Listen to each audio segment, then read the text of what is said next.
Everyone, आप स्वागत है आप सभी लोगों का नेक्स्ट जेन पीसीएस पर। आज है 3 दिसंबर और देखेंगे आज के द हिंदू में जितने भी इम्पॉर्टेंट करेंट अफेयर से रिलेटेड आर्टिकल हैं उनको। ठीक है, कल के जो न्यूज़पेपर थी उसमें मैं आपको पहले ही बता चुकी थी संचार साथी के बारे में। उसी को लेकर आज की पहली हमारी मुख्य न्यूज़ बनी हुई है। क्या है? DOT order to pre install government app triggers storm. Bharat सरकार के दूरसंचार विभाग ने जो आदेश जारी किया है संचार साथी ऐप इंस्टॉल करने के लिए, वो क्या पहले से इंस्टॉल करके बेची जाएगी, ऐसी बात हुई है। इसके बाद क्या हुआ है, जो राजनीतिक दल हैं वो डिजिटल राइट्स और एक्टिविस्ट और आम लोगों में विवाद इसकी वजह से स्टार्ट हो गया है। अब विवाद क्यों होना स्टार्ट हुआ, कल भी बताई थी, चलिए आपको आज फिर से बता देती हूँ। विवाद इसलिए हुआ क्योंकि सरकार ने बिना किसी जनता से या उद्योग से बातचीत के सीधा आदेश दे दिया है। किसी से बातचीत नहीं किया, सीधा क्या किया, आदेश दे दिया। यह निगरानी करने के लिए उपयोग हो।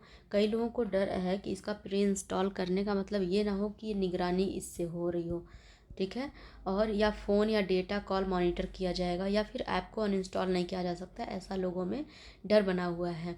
ठीक है, और जो कांग्रेस के नेता हैं मल्लिकार्जुन खड़गे, उन्होंने ये विशेष रूप से इसे क्या किए हैं, तानाशाही जैसा कदम बताए हैं। ठीक है, अब सरकार का क्या कहना है? सरकार का कहना है कि जिसमें मुख्य रूप से ज्योतिरादित्य सिंधिया जो हैं वो कौन है, यूनियन कम्युनिकेशन मिनिस्टर हैं। उनका कहना है कि ऐप में किसी प्रकार की जासूसी या कॉल मॉनिटरिंग नहीं होती है।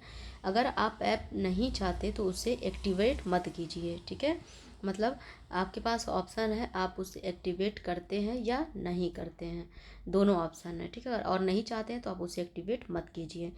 ठीक है, अगर चाहें तो फ़ोन से ऐप को हटाया भी जा सकता है, मतलब आप फ़ोन ख़रीद लें उसके बाद से उसे अनइंस्टॉल भी कर सकते हैं। ज़रूरी नहीं है उसको हमेशा रखा ही जाए फ़ोन में। सरकार का कहना है कि संचार साथी ऐप धोखाधड़ी रोकने में मदद करेगा।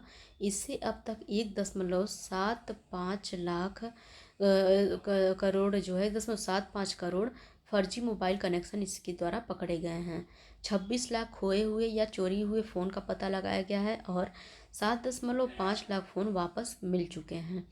विपक्ष का क्या आरोप है? विपक्ष का मानना है कि यह बिग बॉस सर्विलियंस मोमेंट है, यानी एक तरह की निगरानी व्यवस्था है।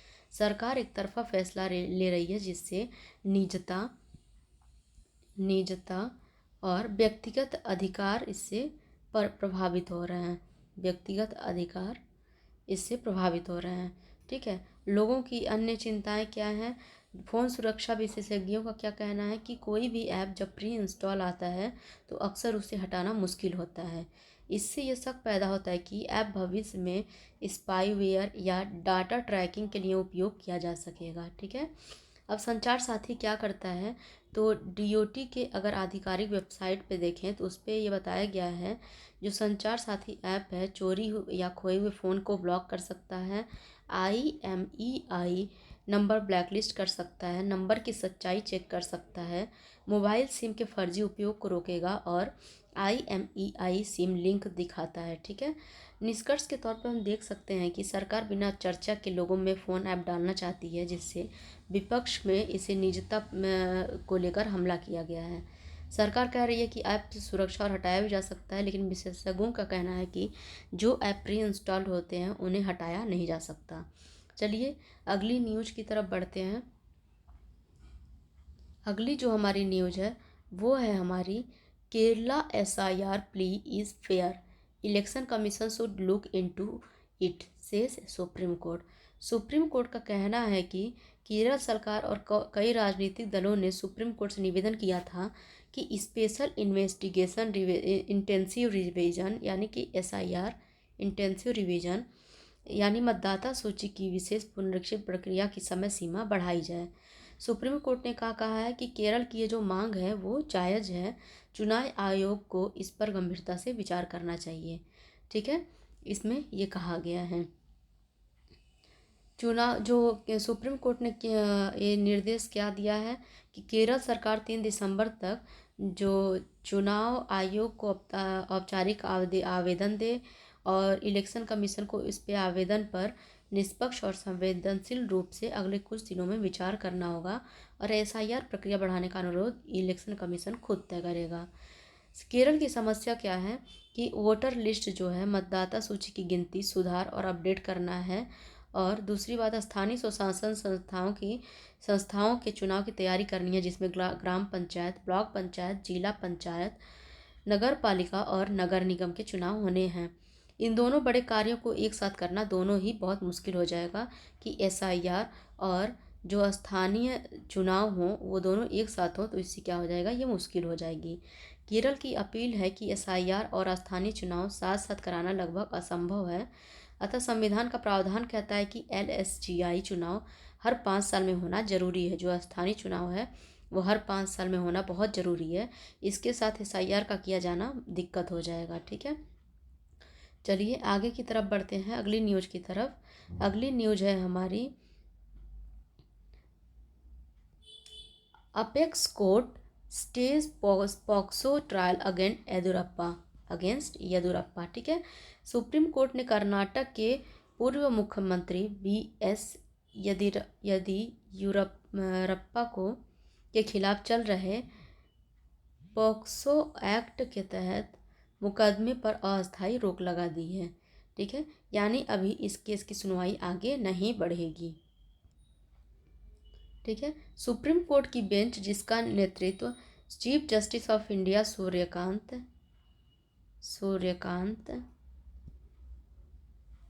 ठीक है कर रहे थे, उन्होंने क्या किया, ट्रायल पर रोक लगा दी। कर्नाटक सीआईडी को नोटिस जारी किया कि वो बताए कि यह केस हाई कोर्ट को दोबारा सुनवाई के लिए क्यों न भेजा जाए। अर्थात सुप्रीम कोर्ट चाहती कि सीआईडी यह स्पष्ट करे कि केस सही तरीके से आगे बढ़ रही है या नहीं बढ़ रही है। ठीक है, एक महिला ने येदियुरप्पा पे आरोप लगाया था कि जो येदियुरप्पा पे कि उनके साथ और उसके 17 वर्षीय बेटी के साथ उनके घर में क्या हुआ था, यौन शोषण हुआ था फरवरी के माह में। ठीक है, ऐसी उस महिला का आरोप है। इसी शिकायत पर पॉक्सो एक्ट के तहत केस दर्ज हुआ था। अब येदियुरप्पा क्या दलील है कि येदियुरप्पा की ओर से वरिष्ठ वकील सिद्धार्थ लुथरा और सिद्धांत दवे ने अदालत में कहा कि हाईकोर्ट ने केस रद्द करने से इनकार कर दिया है। येदियुरप्पा 28 साल के बुजुर्ग हैं। कितने साल के हैं? 28 साल के हैं और 4 बार के मुख्यमंत्री रह चुके हैं। किसी भी गवाह ने यौन शोषण के आरोप का समर्थन नहीं किया है। अब सुप्रीम कोर्ट इसमें हस्ताक्षर क्यों कर रही है? सुप्रीम कोर्ट ने मामले को बिना गहराई से देखे केवल तकनीकी आधार पर खारिज नहीं किया। इसलिए ये जानना जरूरी है कि सीआईडी क्यों मानता है कि मामला हाई कोर्ट को फिर नहीं लौटना चाहिए। निष्पक्षता के लिए जांच और ट्रायल सही तरीके से इसमें होना चाहिए। ठीक है, चलिए आगे बढ़ते हैं अगली न्यूज की तरफ।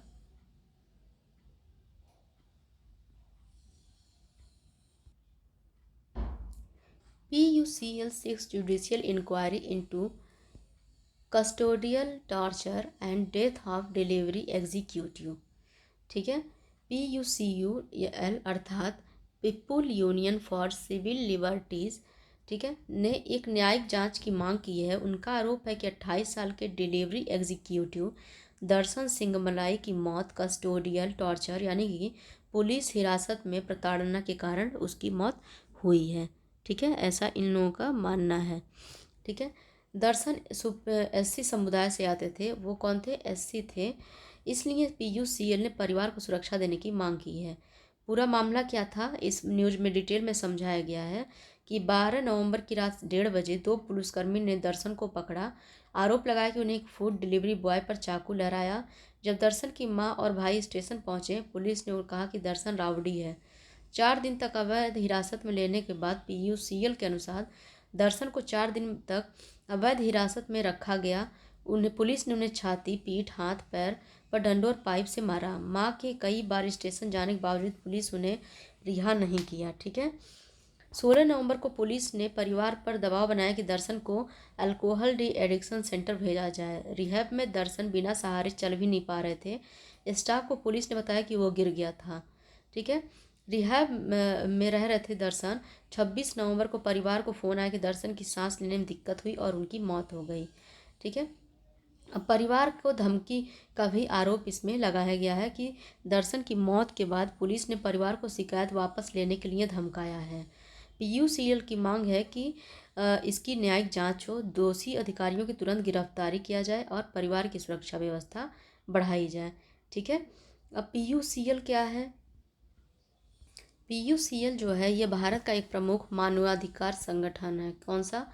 मानवाधिकार संगठन है जो नागरिकों के मौलिक अधिकारों की रक्षा, सरकारी अत्याचारों की जांच और मानवाधिकार उल्लंघनों के मामलों में न्याय सुरक्षा करने के लिए काम करता है। ठीक है। ये किस दृष्टि से महत्वपूर्ण है? एक तो मानवाधिकारों को रक्षा करता है, जैसे कि पुलिस अत्याचार, फर्जी मुठभेड़, हिरासत में मौत, उत्पीड़न जैसे मामलों की जांच करता है।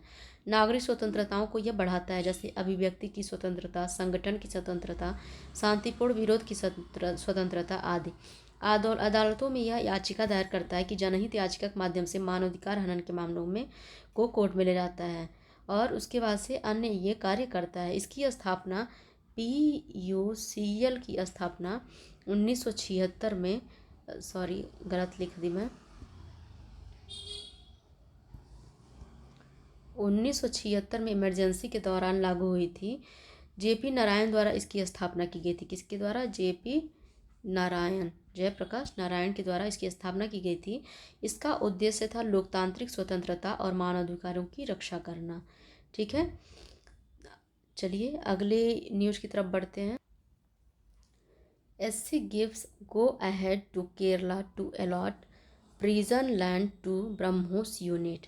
सुप्रीम कोर्ट ने केरल सरकार को अनुमति दी है कि वे नेटुकालथेरी ओपन प्रिजन की ज़मीन का एक हिस्सा ब्रह्मोस एरोस्पेस त्रिवेंद्रम LTD को दे सकते हैं। ठीक है। एक हिस्सा किसको दे सकते हैं?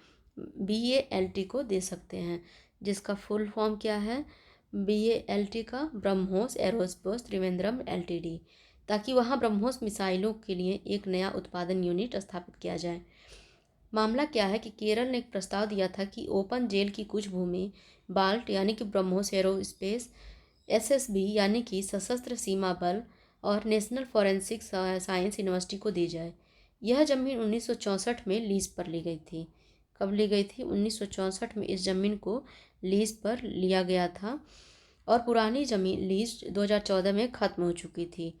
ठीक है। जो तो पुरानी लीज 2014 में ख़त्म हो चुकी थी। सुप्रीम कोर्ट का कहना है कि ज़मीन को ब्रह्मोस यूनिट और अन्य सुरक्षित संबंधित संस्थाओं को देना सार्वजनिक हित में है। राज्य सरकार की योजना राष्ट्रीय सुरक्षा की मजबूती और अनुसंधान को बढ़ावा देती है, इसलिए कोर्ट ने भूमि आवंटन को मंजूरी दे दी है। बाल्ट क्या है? ब्रह्मोस एरोस्पेस त्रिवेंद्रम क्या LTD क्या है? ये PCS की दृष्टि से बहुत महत्वपूर्ण है, प्रीलिम्स और मेंस दोनों के लिए। यह DRDO और BALT BrahMos aerospace Trivandrum LTD ये जो है DRDO और प्लस NPO यानी कि ये रूस का है। NPO किसका है? रूस का। ये भारत का DRDO। ठीक है। NPO मसीनोस्ट्रोएनिया की संयुक्त परियोजना है। दुनिया की सबसे तेज सुपरसोनिक क्रूज मिसाइल ब्रह्मोस का ये निर्माण करता है। नई यूनिट से एडवांस्ड मिसाइल स्ट्रैटेजिक हार्डवेयर का निर्माण बढ़ेगा। ठीक है। भूमि आवंटन का जो विवरण है, कुल भूमि 457 करोड़ एकड़ है, 457 एकड़ है। इनमें से बाल्ट को 128 एकड़ दी जाएगी। बाल्ट को कितनी दी जाएगी? 128 एकड़ इसमें से दी जाएगी। SSB को 80 एकड़ और नेशनल फॉरेंसिक सोशल यूनिवर्सिटी को 32 एकड़ इसमें से अलॉट किया जाएगा। ठीक है। राज्य सरकार का तर्क है कि भूमि का उपयोग सुरक्षा उद्देश्यों के लिए है, जैसे कि रक्षा निर्माण, सुरक्षा बल और फॉरेंसिक शिक्षा, आर्थिक विकास और स्थानीय रोजगार को बढ़ावा देना और राष्ट्रीय सुरक्षा को मजबूत करने के लिए है। ठीक है। तो परीक्षा की दृष्टि से इसमें आप लोग ब्रह्मोस मिसाइल को ध्यान में रखिएगा। ब्रह्मोस मिसाइल जो है वो इंडिया और रूस की संयुक्त परियोजना है। ये एक सुपरसोनिक क्रूज मिसाइल है जो भूमि, जल, हवा सबसे दागी जा सकती है। ठीक है। अब बाल्ट क्या है? BALT यानी कि ब्रह्मोस एरोस्पेस त्रिवेंद्रम LTD ये केरल में है। यह नया उत्पादन यूनिट बनने जा रहा है। मिसाइलों और रणनीतिक रक्षा हार्डवेयर का यहाँ पे निर्माण होगा। ठीक है। ओपन प्रिजन जो कॉन्सेप्ट है, ये सारे जितने भी बता रही हूँ प्रीलिम्स की दृष्टि से महत्वपूर्ण है, तो उसकी दृष्टि से बता रही हूँ। ओपन प्रिजन कॉन्सेप्ट जो है, ये नेतु कालथेरी ओपन प्रिज्म 1964 में स्थापित हुआ था। प्रिजन लैंड का सुरक्षा कार्यों के लिए पुनः आवंटन इसमें होगा। ठीक है। अब अगर आपको मेंस में आंसर लिखना तो आप कैसे लिखेंगे, तो आप लिख सकते हैं यह निर्णय मेक इन इंडिया के अनुरूप है। रक्षा उत्पादन में राज्यों की भूमिका बढ़ रही है।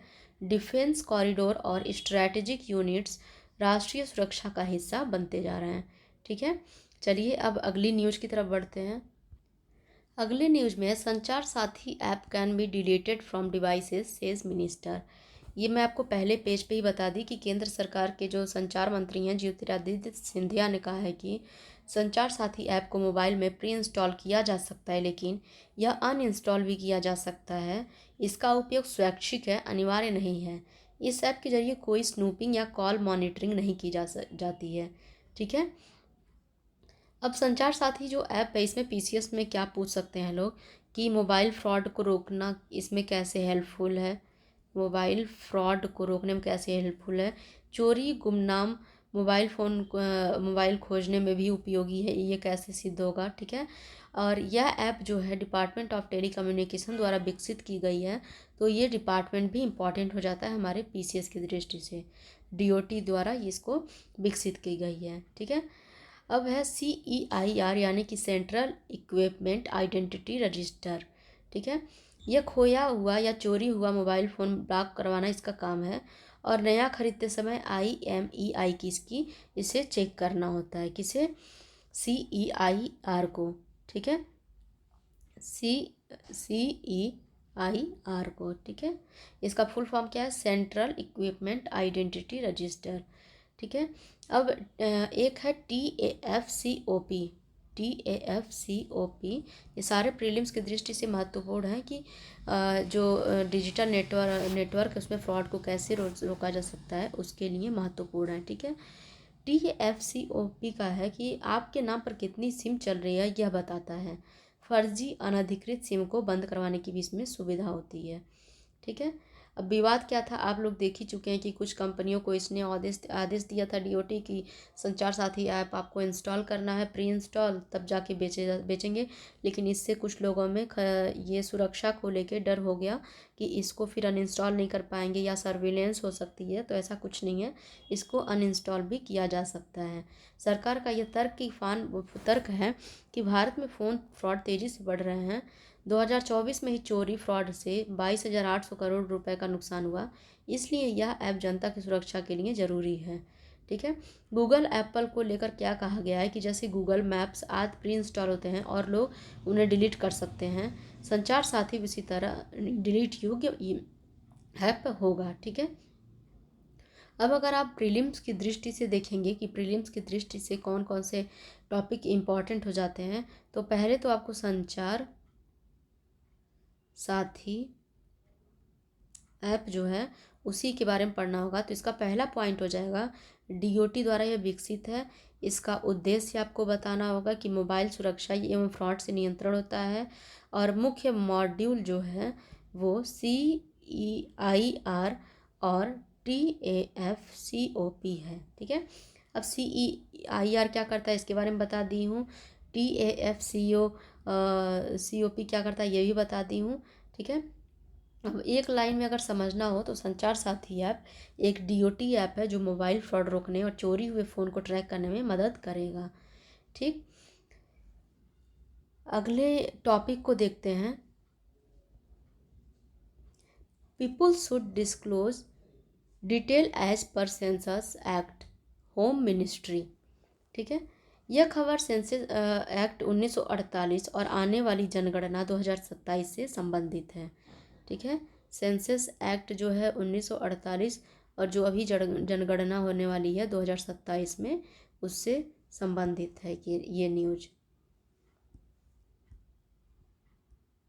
गलत लिख दे रही हूँ, ठीक है। इसे पीसीएस और यूपीपीसीएस परीक्षाओं के लिए बहुत महत्वपूर्ण माना जाएगा, क्योंकि इसमें कहा गया है कि लोकसभा में जो है सरकार ने स्पष्ट कहा है कि जनगणना के दौरान पूछे जाने वाले सवालों का जवाब देना कानूनी रूप से अनिवार्य है।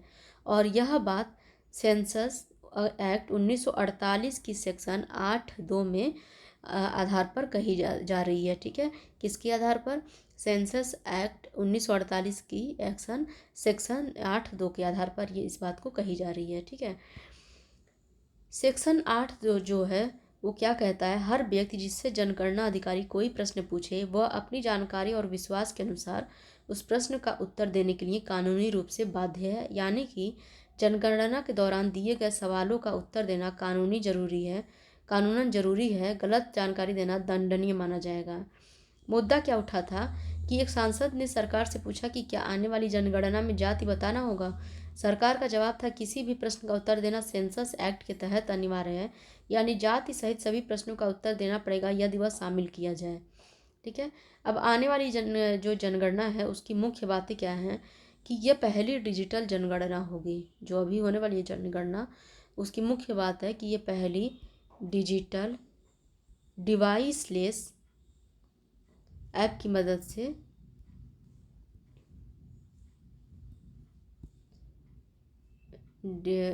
डिवाइसेस की मदद से होगी, ठीक है। और स्वतंत्र भारत में पहली बार जाति की गणना शामिल होने की संभावना है। और जनगणना जो है 2027 की तैयारियां अभी चल रही हैं या जारी हैं, ठीक है। अब पीसीएस एग्ज़ाम की दृष्टि से प्री और मेंस दोनों की दृष्टि से आपके लिए महत्वपूर्ण हो जाता है सेंसस एक्ट 1948, ठीक है, और सेंसस एक्ट 2027। अब सेंसस एक्ट 1948 जो है ये कहता है जनगणना कराने की पूरी कानूनी ढांचा इसमें है, जिसमें डेटा गोपनीयता सुनिश्चित करता है। और सेक्शन 8(2) प्रश्नों का उत्तर देना अनिवार्य होता है। जो 8(2) है सेक्शन, इसका अनिवार्य होता है। अब सेंसस 2027 जो है ये पहली डिजिटल जनगणना होगी और जाति डेटा शामिल इसमें होगा। इन्यूमरेटर जो होता है प्राइमरी टीचर्स को बनाया जाएगा। इन्यूमरेटर कहने का अर्थ यह है कि उनकी स्कूल परीक्षाओं से जनगणना के टकराव पर चिंता उठाई गई थी, मतलब जो टीचर्स थे, ठीक है। इसलिए प्राइमरी स्कूल टीचर्स जो हैं अधिकतर इन्यूमरेटर बनाए जाएंगे, प्राइमरी स्कूल के टीचर, ठीक है। चलिए अगले न्यूज़ की तरफ बढ़ते हैं। अगला हमारा न्यूज़ है, can doubt of impurity in voter rolls lead to stateless ask petitioner, ठीक है। इसमें कई याचिकाकर्ताओं ने सुप्रीम कोर्ट में चुनौती दी है कि इलेक्शन कमीशन द्वारा स्पेशल इंटेंसिव रिवीजन के नाम पर वोटर लिस्ट की मास स्क्रूटनी ऑफ सिटीजन करवाना असंवैधानिक है, ठीक है। क्या है? असंवैधानिक है।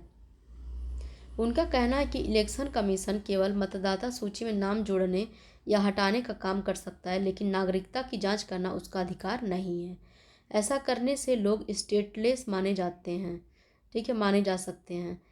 एसआईआर के बारे में आप लोगों को मैं कल पूरे डिटेल में बताई थी, ठीक है। याचिकाकर्ताओं की चिंता है कि स्टेटलेसनेस का खतरा बढ़ेगा अगर किसी पर सिर्फ संदेह हो जाए कि वो भारतीय नहीं है और उसका ना वोटर लिस्ट से हट जाए तो वो नागरिकता विहीन हो सकता है, ठीक है। इलेक्शन कमीशन द्वारा अत्यधिक अधिकार का उपयोग है इसमें। इलेक्शन कमीशन प्लेनरी पावर दिखाकर संविधान की अवहेलना कर रहा है। संसद को कानून बनाना चाहिए, न कि इलेक्शन कमीशन को स्वयं नियम बनाने चाहिए, ठीक है। और इलेक्शन कमीशन जो है नए निर्देशों से ब्लॉक लेवल जो ऑफिसर्स हैं उन पर दबाव बना रहा है। खबर में बताया गया है कि 30 बीएलओ ने आत्महत्या कर ली है। अब याचिकाकर्ताओं के तर्क क्या है कि आर्टिकल 324 जो कि इलेक्शन कमीशन को चुनाव कंडक्ट कराने का अधिकार देता है, लेकिन नागरिकता जांच करना इसके हिस्से में नहीं आता। उसके बाद आता है आर्टिकल 327, जिसमें संसद को चुनाव संबंधी कानून बनाने की शक्ति है, इसलिए इलेक्शन कमीशन को अकेले नियम बनाने का अधिकार नहीं है। अब है suspicion can not lead to disenfranchisement, सिर्फ संदेह के आधार पर किसी व्यक्ति को वोटर अधिकार नहीं छीना जा सकता है। और इसमें ड्यू प्रोसेस का पालन नहीं किया गया है, अर्थात फॉर्म भरने के लिए बहुत कम समय, मशीन रीडेबल फॉर्म उपलब्ध नहीं है और वेरिफिकेशन की प्रक्रिया भी पारदर्शी नहीं हुई है। सुप्रीम कोर्ट की क्या प्रतिक्रिया है कि याचिकाकर्ता से कहा कि वे आरोपों की संतुलित भाषा में रखें। कोर्ट ने अभी अंतिम निर्णय नहीं दिया है और मामला गंभीर माना गया है। ठीक है। चुनाव आयोग का पक्ष है कि इलेक्शन कमीशन कहता है कि शहरीकरण, माइग्रेशन व जनसंख्या गतिशीलता के कारण पुराने तरीके पर्याप्त नहीं हैं, इसलिए एसआईआर जरूरी है ताकि मतदाता सूची सही और अपडेटेड रहे। ठीक है। चलिए अगली न्यूज की तरफ बढ़ते हैं। अगला न्यूज है, do we offer a red carpet welcome to Rohingya SC on plea for due process. ठीक है। ये खबर रोहिंग्या शरणार्थियों के मुद्दे पर है, जिसमें सुप्रीम कोर्ट की टिप्पणी के बारे में ये बताया गया है। खबर क्या है, कुछ रोहिंग्या लोगों को दिल्ली पुलिस ने पकड़ा था। एक याचिका में कहा गया कि उन्हें लापता कर दिया गया है और उनका पता नहीं चल रहा। याचिकाकर्ता ने यह भी कहा कि उन्हें बिना कानूनी प्रक्रिया पूरा किए देश से बाहर भेजा जा सकता है। ठीक है। अब सुप्रीम कोर्ट ने कहा कि क्या जो लोग भारत में गैर कानूनी तरीके से घुसे हैं वे दावा कर सकते हैं कि उन्हें भारत की सभी कानूनी प्रक्रियाओं का पूरा अधिकार मिले। ठीक है। कोर्ट क्या question, who enter India illegally can insist that procedural safeguard be applied before their deportation, as it heard to have habeas corpus petition alleged this disappearance of several Rohingya person who were earlier in the custody of the Delhi police। ठीक है। CGI Suryakant ने क्या कहा, पहले आप गैर कानूनी तरीके सीमा पार करते हैं, फिर आप कहते हैं कि अब भारत के कानून आपको पूरा संरक्षण दे। क्या हम इस नियम को इतना खींच दें? मतलब इन्होंने फटकार लगाई है चीफ जस्टिस ने। इसका मतलब ये, जो लोग गैर कानूनी तरीके से आए उन्हें हर अधिकार उसी तरह नहीं मिल सकता जैसे नागरिकों को मिलता है। ठीक है। सुरक्षा के बारे में कोर्ट की चिंता यह है कि भारत की उत्तर पूर्व की जो सीमा है बहुत संवेदनशील है। ठीक है। जो उत्तर पूर्व की सीमा है वो बहुत संवेदनशील है। अगर कोई घुसपैठिया आता है तो क्या हम उसे लाल कालीन बिछाकर स्वागत करें, यानी कि रेड कारपेट बिछाकर उसकी स्वागत करें। ठीक है।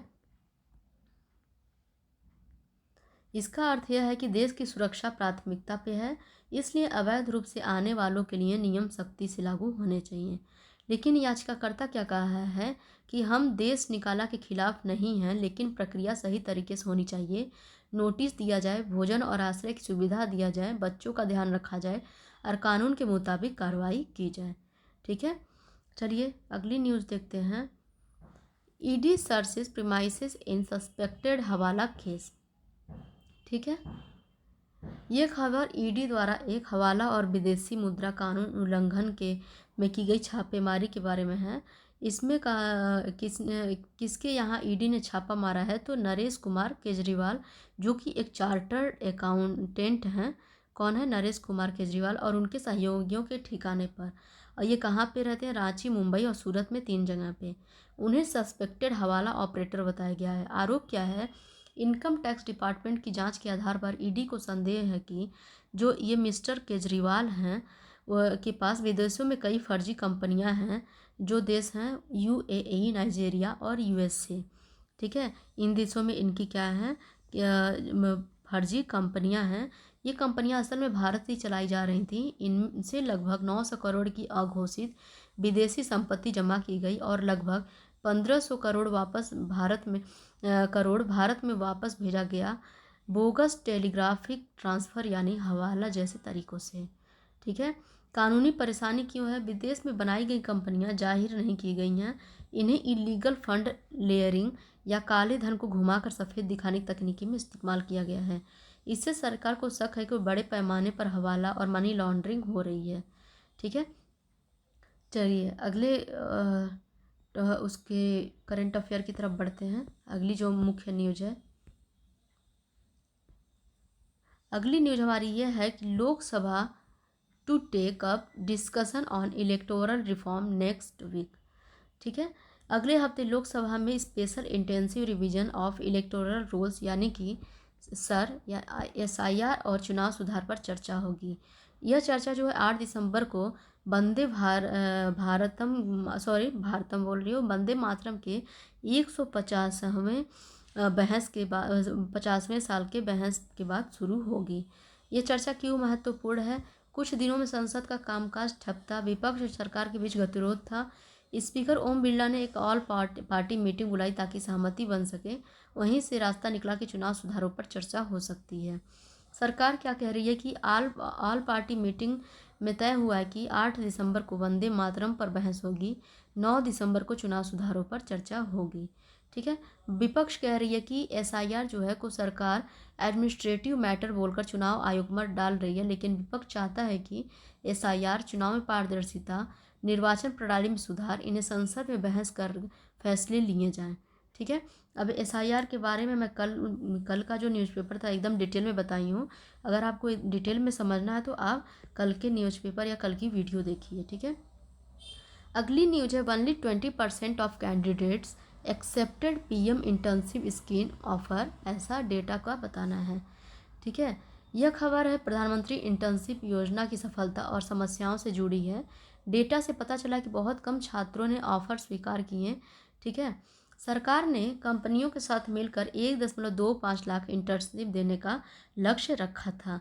कितना लक्ष्य रखा था? 1.25 लाख लोगों को इंटर्नशिप देना है, ऐसा उसने लक्ष्य रखा था। सिर्फ 20% छात्रों ने ही इंटर्नशिप ऑफर स्वीकार किया, मतलब 100 में से केवल 20। ठीक है, 100 में से केवल 20 लोगों ने इसे स्वीकार किया। सरकार ने बताया कि minister of state for corporate affair Harsh Malhotra ने संसद में बताया कि अब तक कुल 1.65 लाख स्वीकार किए गए ऑफर। अब तक कुल के कितने ऑफर थे? 1.65 लाख, और स्वीकार कितने किए गए? 33,200 ऑफर स्वीकार किए गए हैं। अब विद्यार्थियों ने ऑफर क्यों नहीं स्वीकार किया? तो इसमें डेटा के अनुसार कुछ कारण बताए गए हैं, जैसे कि लोकेशन से दूरी, रोल पसंद नहीं आया, या वेतन कम या स्पष्ट कम मिला। कंपनियों ने ऑफर देने के बाद संपर्क नहीं किया। कई छात्रों ने शुरू तो किया लेकिन बीच में छोड़ दिया। ठीक है, और 6,165 उम्मीदवारों ने इंटर्नशिप अधूरी छोड़ दी। योजना के बारे में अगर हम बात करें तो योजना की घोषणा यूनियन बजट 2024 में की गई थी। कब की गई थी? यूनियन बजट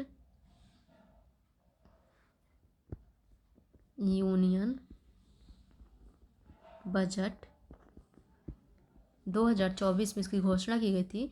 इसका लक्ष्य था कि 1 करोड़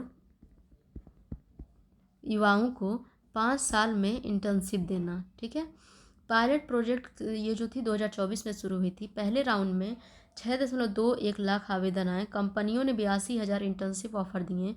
सिर्फ 8,700 यानी कि 10.6% छात्रों ने स्वीकार किया। दूसरे राउंड में जो था 1.18 जो लाख हैं इंटर्नशिप पोस्ट की गई। 4.55 लाख आवेदन आए और 83,000 ऑफर भेजे गए, और इसमें से 24,600 ने स्वीकार किया। ठीक है, यानी कि 30%, यानी ज्वाइनिंग रेट अभी भी काफ़ी कम है। ठीक है, चलिए अगली न्यूज़ की तरफ बढ़ते हैं।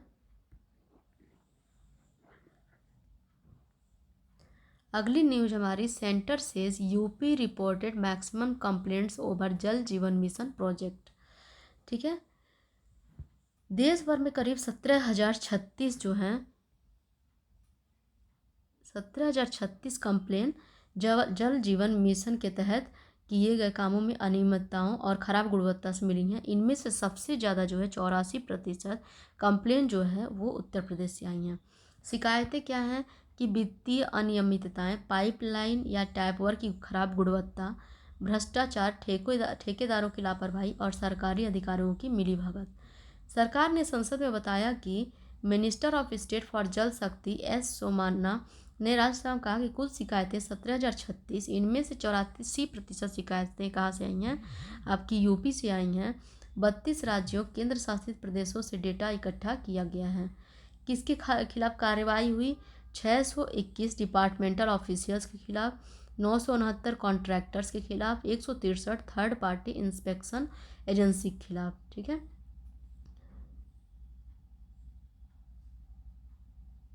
अब यूपी के बाद अगर सबसे ज़्यादा शिकायत आई है तो वो है असम, और तीसरे नंबर पे हमारा त्रिपुरा।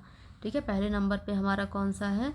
असम है, सॉरी, पहले नंबर पे हमारा उत्तर प्रदेश है, दूसरे नंबर पे असम, और तीसरे नंबर पे त्रिपुरा। ठीक। अगले करेंट अफेयर की तरफ पढ़ते हैं।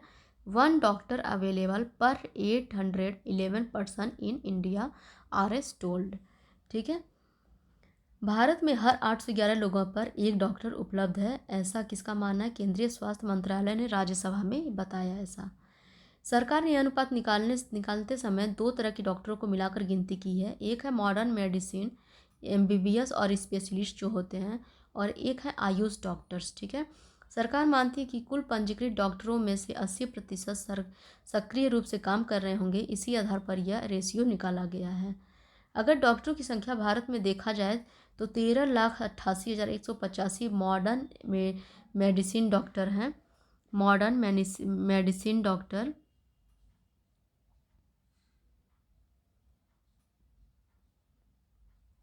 मॉडर्न मेडिसिन जो क्या किए हैं? एमबीबीएस प्लस स्पेशलिस्ट हैं। ठीक है। दूसरे कौन से हैं?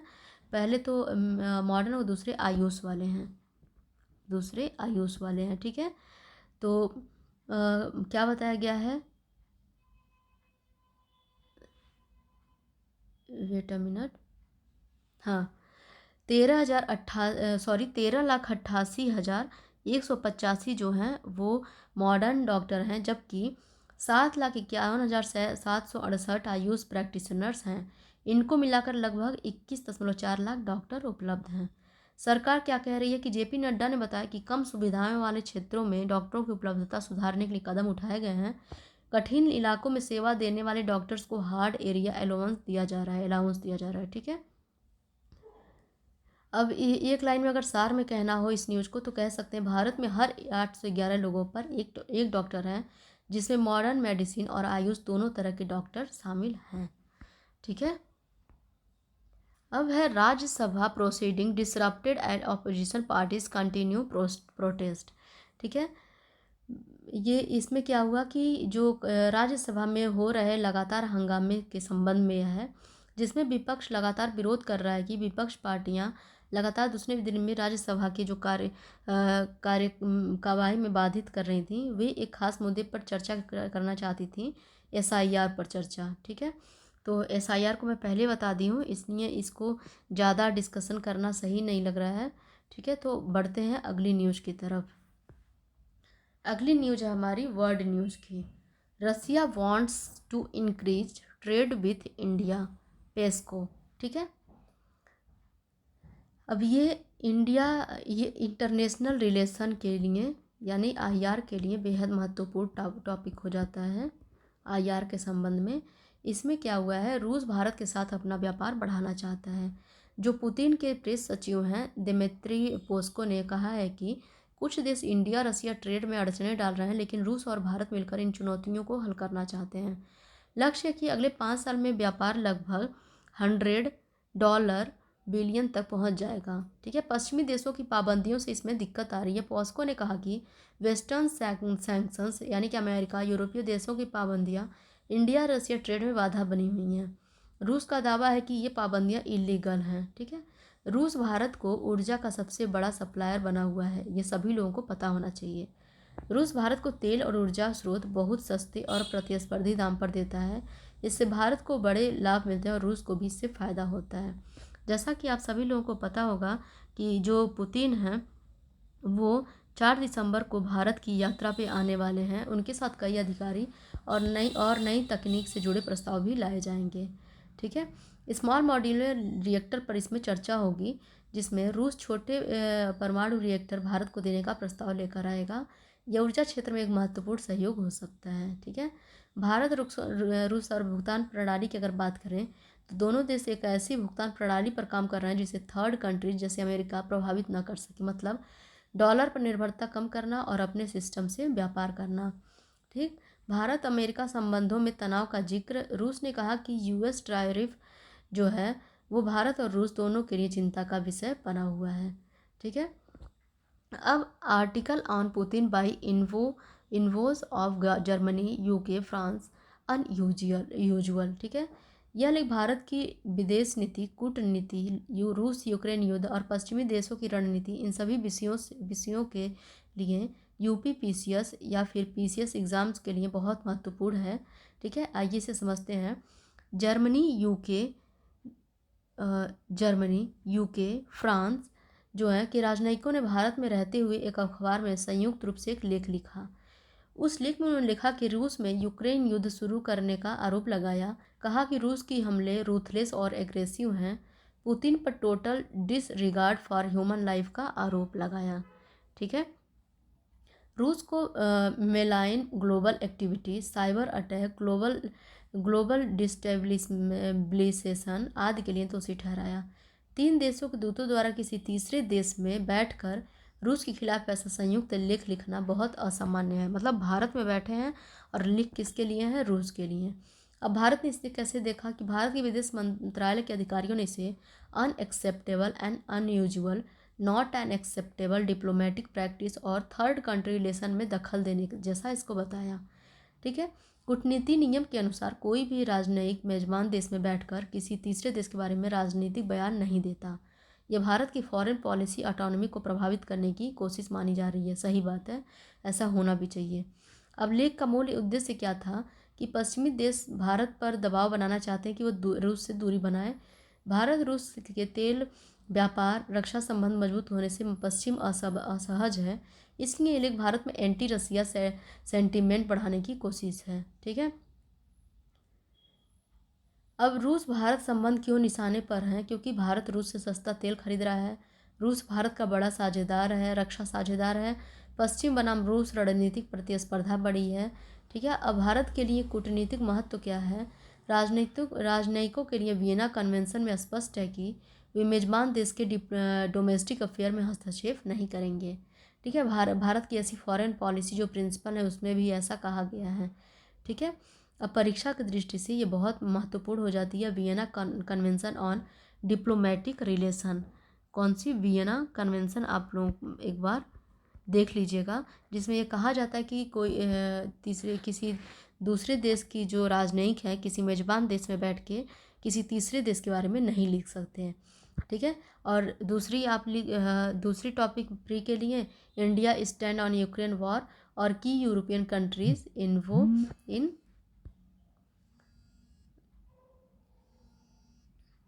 इन इंडिया। चलिए अगली न्यूज़ की तरफ बढ़ते हैं। Divisions are being created in name of languages. ठीक है।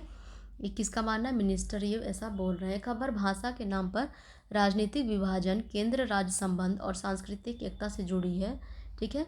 इसमें मुख्य बात क्या है कि केंद्रीय शिक्षा मंत्री धर्मेंद्र प्रधान का कहना है कि कुछ राजनीतिक लोग भाषाओं के नाम पर विभाजन पैदा कर रहे हैं, जबकि भारतीय भाषाएं लोगों को जोड़ती हैं, तोड़ती नहीं हैं।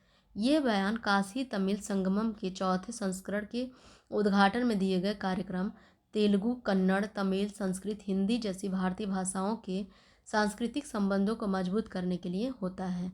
ठीक है। ये जो संगमम है ये कब होता है?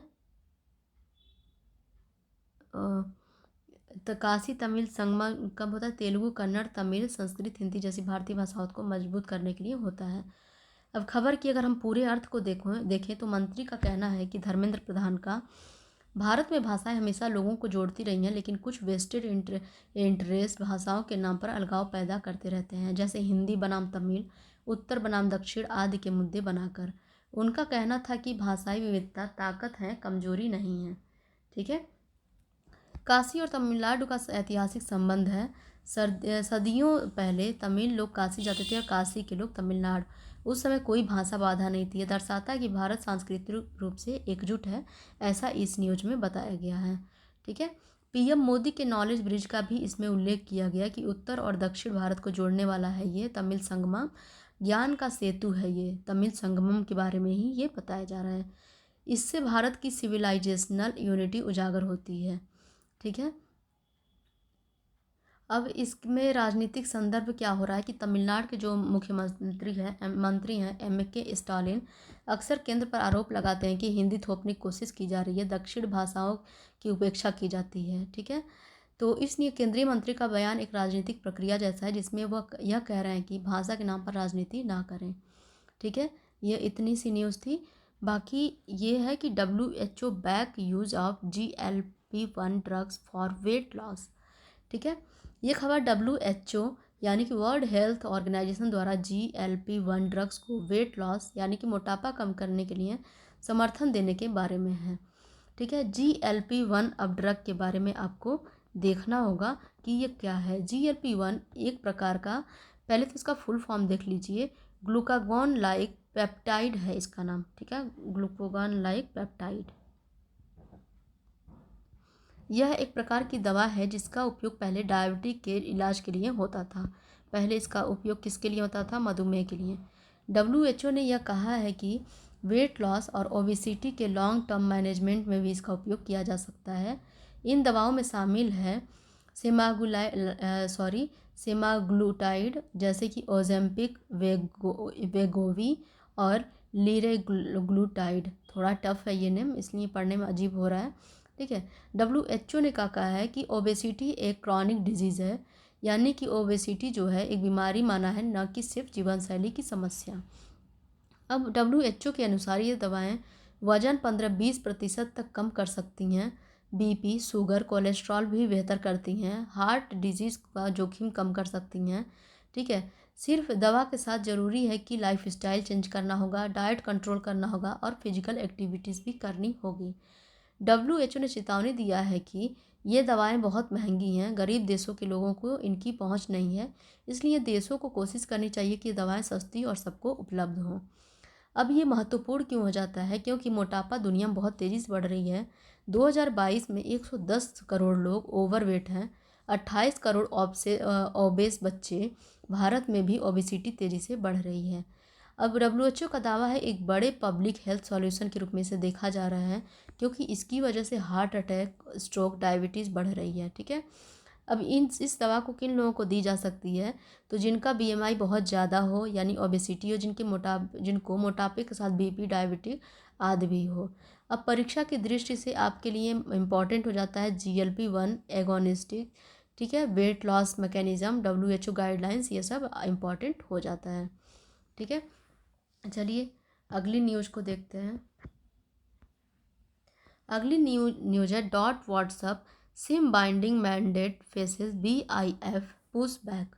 यह खबर डिपार्टमेंट ऑफ टेलीकम्युनिकेशन द्वारा व्हाट्सएप पर लगाए गए नए नियम और उस पर ब्रॉडबैंड इंडिया फोरम की आपत्ति के बारे में है। DOT ने आदेश दिया है कि व्हाट्सएप और ऐसे अन्य मैसेजिंग ऐप को सिम बाइंडिंग करनी होगी, यानी जिस सिम से व्हाट्सएप अकाउंट बना है, ऐप को यह सुनिश्चित करना हो कि वही सिम फ़ोन में मौजूद हो। ठीक है, व्हाट्सएप वेब को हर 6 घंटों में ऑटो लॉग आउट करना होगा। यह सब इसलिए ताकि वो लोग भारतीय मोबाइल नंबरों का गलत उपयोग ना करें जिनके पास वास्तविक सिम कार्ड नहीं होता है।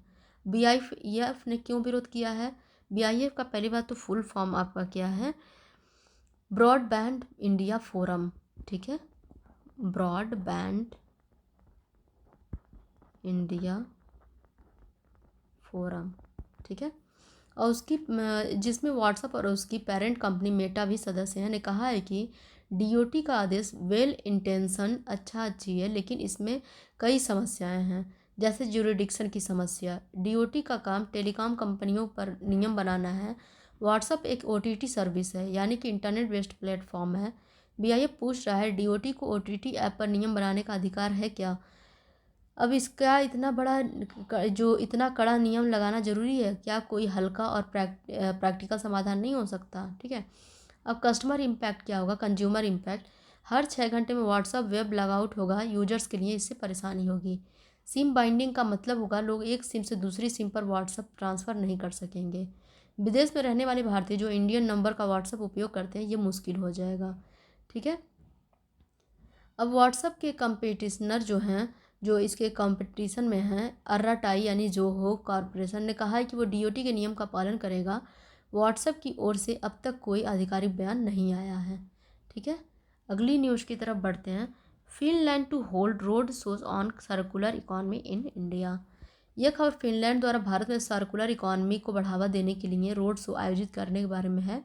अब आपको समझना जरूरी होगा ये सर्कुलर इकॉनमी क्या होती है। सर्कुलर इकॉनमी एक ऐसा मॉडल है जिसमें कचरे को कम किया जाता है, सामानों को दोबारा इस्तेमाल, रिसाइकिल और रिपेयर किया जाता है ताकि संसाधनों की बर्बादी कम हो और पर्यावरण सुरक्षित रहे। ठीक है। फिनलैंड जो है भारत में सर्कुलर इकॉनमी पर रोड से शो करेगा। भारत 2026 में वर्ल्ड सर्कुलर इकॉनमी फोरम की मेज़बानी करने वाला है। किसकी? WCEF यानी वर्ल्ड सर्कुलर इकॉनमी फोरम की मेज़बानी करेगा। इससे पहले फिनलैंड भारत में कई शहरों में रोड शो करेगा ताकि लोगों को सर्कुलर इकॉनमी के बारे में जागरूक किया जा सके।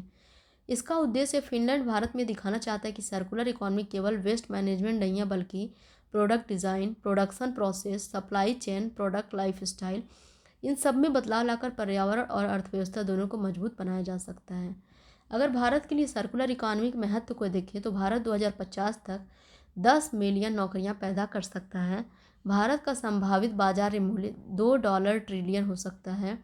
भारत का ध्यान वेस्ट मैनेजमेंट, रिसाइकिल पर है। फिनलैंड के नज़रिए को अगर देखें तो SITRA के अनुसार सर्कुलर इकॉनमी मॉडल अपनाने से $4.5 ट्रिलियन आर्थिक लाभ, CO2 उत्सर्जन में कमी, नई नौकरियां और ग्रीन मार्केट्स विकसित होंगे। अभी दुनिया के 70% CEO सर्कुलर इकॉनमी में दिलचस्पी रखते हैं। वे सप्लाई चेन को सुधार देने और वेस्ट को कम करना चाहते हैं। ठीक है। अगला देखते हैं, Maruti setting up 2000 charging points for EVs to launch a वितारा।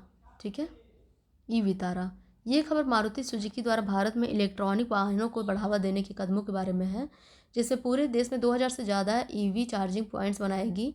Maruti Suzuki Bharat में 2000 प्लस एक्सक्लूसिव चार्जिंग पॉइंट्स लगाएगी जो कि 1100 शहरों में होंगे। यह विस्तार मारुति की इलेक्ट्रॉनिक गाड़ियों को सपोर्ट करेंगे। ठीक है।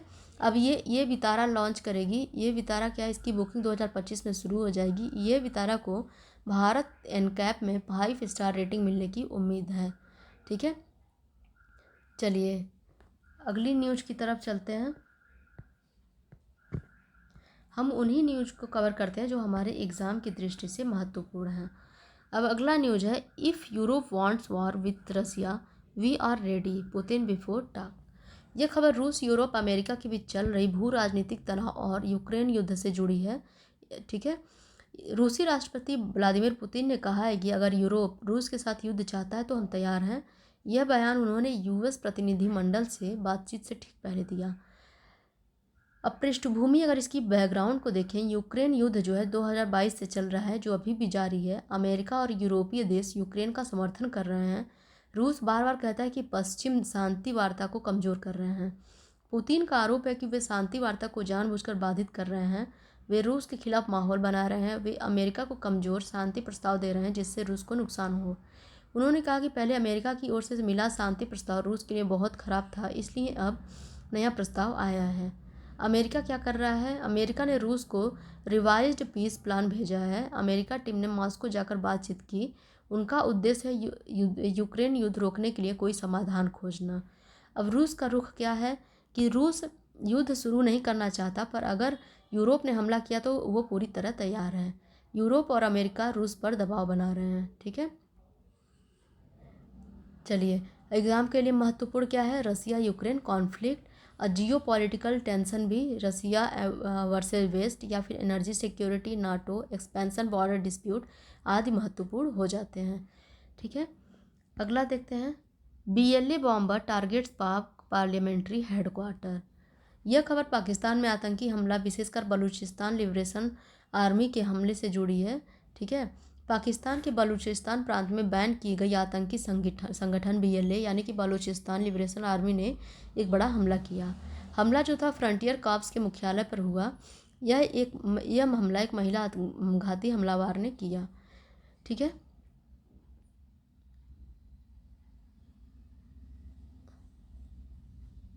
अब BLA के बारे में अगर हम देखें तो बलूचिस्तान लिबरेशन आर्मी इसका फुल फॉर्म है, और जिनकी मांग है कि बलूचिस्तान की आज़ादी या स्वतंत्रता, और इनका लक्ष्य है पाकिस्तान की सुरक्षा एजेंसियां, चीन पाक आर्थिक गलियारा प्रोजेक्ट, इसे पाकिस्तान और यूएसए ने टेररिस्ट ऑर्गेनाइजेशन घोषित किया हुआ है। ठीक, चलिए अगली न्यूज़ की तरफ पढ़ते हैं। India took leading role in relief effort in after month of cyclone Ditwah in Sri Lanka. ठीक है, यह पहले हम लोग देख चुके हैं कि श्रीलंका में जो चक्रवात आया था दितवा, भारत द्वारा की गई मदद के बारे में इसमें बताया गया है कि इसने कैसे मदद की। तो पहले भी हम इसके बारे में डिस्कस कर चुके हैं, तो इतना कुछ खास इसमें नहीं है। दूसरी न्यूज़ की तरफ बढ़ते हैं। Sudan RSF takes control over strategic West Kordofan town. ठीक है, ये खबर सूडान में चल रहे संघर्ष के बारे में है, जिसमें आरएसएफ यानी कि रैपिड सपोर्ट फोर्सेस एक शक्तिशाली अर्धसैनिक बल है और एक सूडानेज आर्मी जो कि देश की आधारिक सेना है, दोनों के बीच में लड़ाई चल रही है। आरएसएफ ने दावा किया उन्होंने बाबानूसा नाम की एक महत्वपूर्ण शहर पर कब्जा कर लिया है। यह शहर वेस्ट कार्डोफान राज्य में है और एक महत्वपूर्ण ट्रांसपोर्ट जंक्शन है, इसलिए रणनीतिक रूप से यह महत्वपूर्ण हो जाता है। ठीक है, असल मुद्दा क्या है, यह जगह रणनीतिक रूप से बहुत महत्वपूर्ण है क्योंकि यह परिवहन का बड़ा केंद्र है। इस शहर पर किसी भी ग्रुप का कब्जा युद्ध में उसकी शक्ति को दर्शाता है। ठीक है, दूसरी न्यूज़ देखते हैं। Israeli forces kill 4 Palestinians in Gaza and West Bank. ठीक है, यह इसराइल फिलिस्तीन संघर्ष से जुड़ा हुआ यह खबर है, जिसमें इजरायली सेना ने गाज़ा और वेस्ट बैंक में 4 फिलिस्तीनियों को मार दिया है। ठीक है, चलिए दूसरी न्यूज़ देखते हैं। Former England batter Robin Smith passes away. यह खबर जो है इंग्लैंड के पूर्व क्रिकेट खिलाड़ी रॉबिन स्मिथ के निधन के बारे में है। रॉबिन स्मिथ का क्या हो गया है, निधन हो गया है, जो कि 62 साल के थे। ये पीसीएस में पूछ लेता है ऐसे प्रीलिम्स में, तो आप लोग ध्यान रखिएगा। ठीक है, ये मूल रूप से कहाँ के हैं, मूल रूप से ये साउथ अफ्रीका से बिलोंग करते हैं। ठीक है, और इनके बारे में और कुछ तो नहीं है, लेकिन इनका उपनाम जो था वो द जज था। इन्हें द जज भी कहा जाता था क्योंकि वे बहुत स्टाइल में बल्लेबाजी करते थे। ठीक है, अब दूसरी न्यूज़ देखते हैं। Jack replace Wood injured Khawaja ruled out of pink ball test. ठीक है, ये जो खबर है इसमें क्रिकेट की द एसेस सीरीज से जुड़ी हुई है। ये विल जैक्स ने मार्क वुड की जगह ली है। इसमें टीम के गेंदबाज मार्क वुड चोटिल हो गए हैं, उनकी जगह ऑलराउंडर विल जैक्स को टीम में शामिल किया गया है। ठीक है, चलिए अगली न्यूज़ की तरफ देखते हैं।